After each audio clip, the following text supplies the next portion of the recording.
Hello everyone, welcome to SoCast, your favorite podcast, and today we're going to be answering the age-old question: do aliens actually exist? Well, there are more planets in this galaxy than we could ever count, and what are the chances that at least one of them has life? Well, then again, actually, if aliens existed, wouldn't they have sent us a sign, or contacted us, or better yet, visited us? That would be crazy. But they haven't done that yet.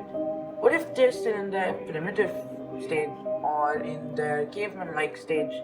Well, all that and more answered in this video, so stay tuned.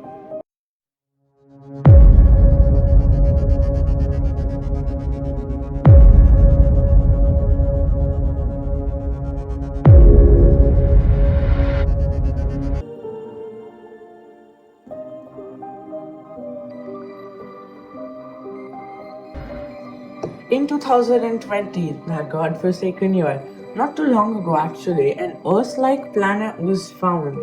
And this planet with rocky structure actually supports liquid water. That's right, its name is Kepler 452b, and it's only 1.06 times larger than our own home planet.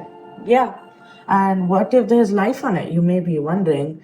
And it's also possible that an asteroid came and wiped out all life on it and that the planet is recovering. Well, to try and answer this question, the first step would be understanding all the concepts involved, and the first one of those is the Fermi paradox. Yes, I promise to you, it's not that complicated. I'll try to explain it very quickly. It's a conflict between arguments or a contradiction, and both of these statements that contradict each other state that because there's so many planets, it's bound to happen that at least one of them has had life, is currently having an advanced civilization, or will develop something like that in the future. But then again, we have no evidence to support that. And these two statements go against each other, therefore, it is called the Fermi paradox. Yeah, that wasn't that hard.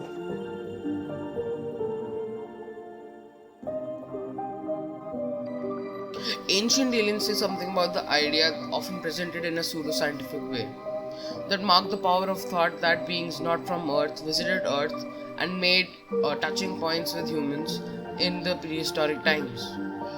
These touching points affected the current day society, technology, religion, and something to do with man's biology, possibly modifying their DNA structure.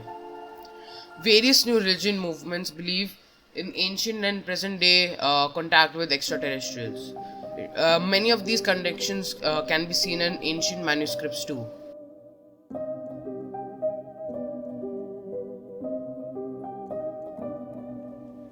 We should be grateful that we don't have yet any evidence of contact with aliens. Doing so will be extremely dangerous for us. For 60 years, scientists have been trying to come in contact with aliens, sending them signals or trying to receive signals, which have been organized by the SETI Institute in California, but they have had no success. But what if the aliens realize we're trying to contact them and they try to visit us? And the bigger question is, they could be carrying a pandemic with them or a disease which is not harmful to them but could wipe out all life on our earth. Also, what if they use another ways to communicate?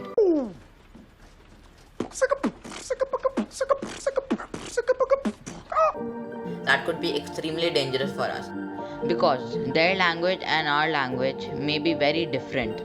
So, when we send them even a simple greeting, they may take it as a war declaration and attack us back. So, that's why we should stop looking for aliens and stop sending them messages because one wrong step and we can become the next dinosaurs.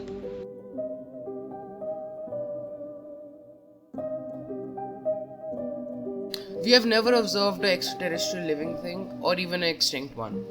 As we look further into the universe with our more powerful telescopes, people continue to hold out hope that we'll find evidence for a civilization. Aliens could probably be extinct. In fact, the parameters for extinction and the idea of self annihilation is a probability that could be high. They'll eventually reach a stage where they'll overuse their resources and execute themselves. We can see that happening right now with our civilization.